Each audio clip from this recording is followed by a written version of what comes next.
Hi, my name is Madison. When I was 14, I was living in extreme poverty with my mom and my younger sister. What happened next will shock you. I'm sharing this story for the first time. Firstly, you should know that going to school was the hardest time in my entire life. There were 3 reasons for this: daily humiliation from bullies, a hopeless crush, and a life of extreme poverty. My dad died from cancer pretty early in my life. Before, we had some savings, but during his illness, it was all spent on expensive treatments, none of which worked in the end. So I lived with just my younger sister Cheryl and our mom. Mom raised us as a single mother and worked 2 jobs just to try to support us. Most of the time, we weren't able to afford our utilities and had to go without electricity and hot water. I often had to content myself with cold showers instead of hot ones. I remember many weeks we couldn't afford enough groceries and ran low on food. Mom would always pretend she wasn't hungry so that we could have her portion. I think even Cheryl knew she was lying, but we didn't want her to feel bad, so we never said anything. Mom also couldn't pay for internet access, so I always had to do my homework in the school library. Olivia, my bully, loved to mock me for that. "Maybe you should just put a bed in the library," she would say. "You practically live here." She made school miserable for me. Even though I hated all the bullying, I loved to learn things at school. I was good at chemistry and fascinated by how science was able to change the world. Can you imagine a life without smartphones or even makeup? I mean, someone had to invent all those long-lasting lipsticks and foundations. Those inventions changed our lives. My dream was to do something like that, to invent something useful and revolutionary. Not only would I be able to take pride in what I had accomplished, but I could also help raise my family out of poverty. Mom wouldn't have to struggle so much, and Cheryl could look forward to a brighter future. We really could have used the money. I knew that if we weren't able to pay rent, we would have to leave our home and go live in a shelter. That thought terrified me. Mom always talked to us about how without a good education, it's hard to make very much money. You end up unable to go to college, and then you can't find a good job. Soon, you're stuck in bad circumstances and might even end up homeless. So needless to say, I tried to learn as much as possible whenever I had the chance. It was hard not to get distracted by all the cruelty, though. Every time I entered the cafeteria, for instance, Olivia and her friends would start laughing loudly and would visibly be talking about me. But before I go any further, don't forget to subscribe and hit that notification bell. If you do, you'll find out who's secretly in love with you soon. Olivia always wanted to be the center of attention. She was the leader of a group of well-known bullies at our school and would give instructions to them via a group that they had created on Instagram for that purpose.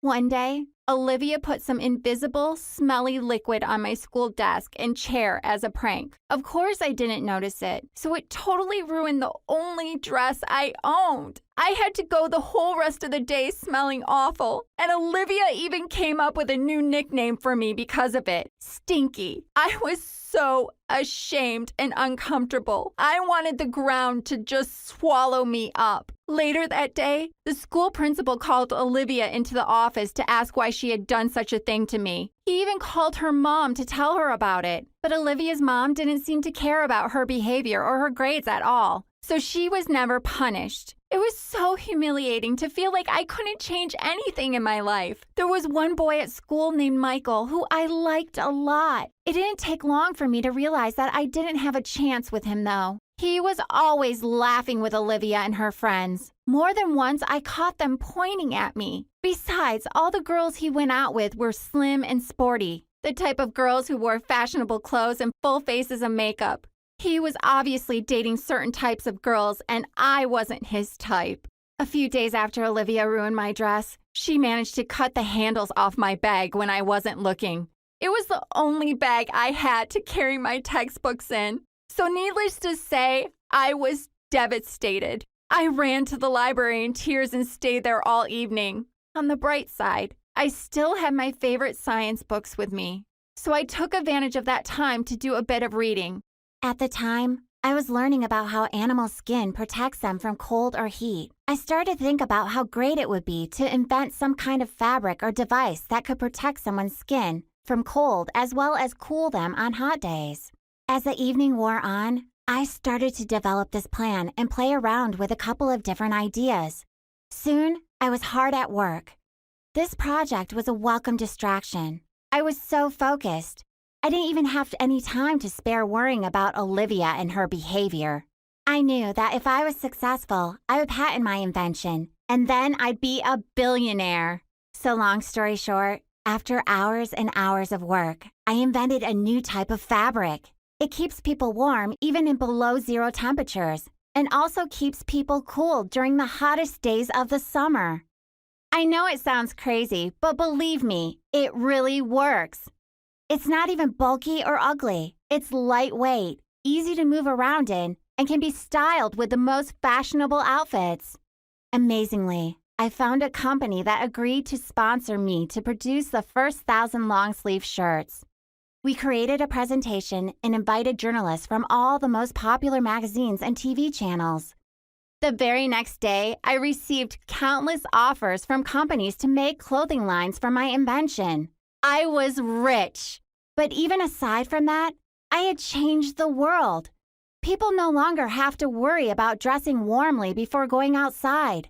Parents don't have to spend hours bundling up little kids just to put them in a stroller or go on a walk.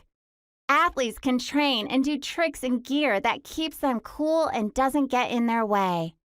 And all because of my hard work. After the news about my invention went public, I started to become popular at school. Even Olivia wanted to be friends with me. People started to invite me to everything: birthdays, holidays, even family gatherings. Before long, I started to realize that it wasn't me they were interested in. It was my money. Every girl just hoped that I would buy her Gucci purses or the latest phone. And every guy hoped I would give him a game console or even a car. It was crazy. My long-term crush, Michael, even asked me out, but I knew he just wanted to date the richest girl in school. He didn't care about me, so in the end, I turned him down. I didn't want my first relationship to be a fake one. After a lot of thought, I decided to change schools. I now attend a new private school where nobody pretends to be my friend in the hope of getting a gift. I'm 18 now. I founded a company which is worth $25 million.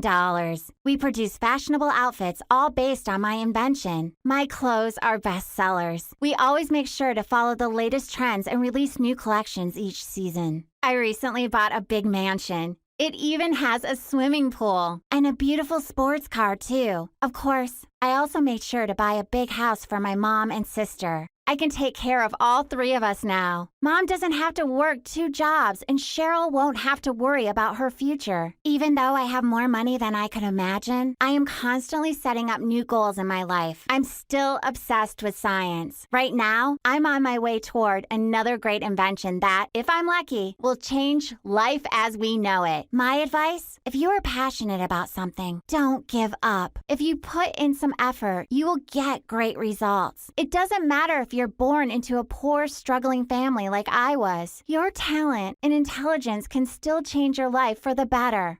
Let me know in the comments, how can I meet a person who will truly love and respect me for who I am, instead of for money and fame?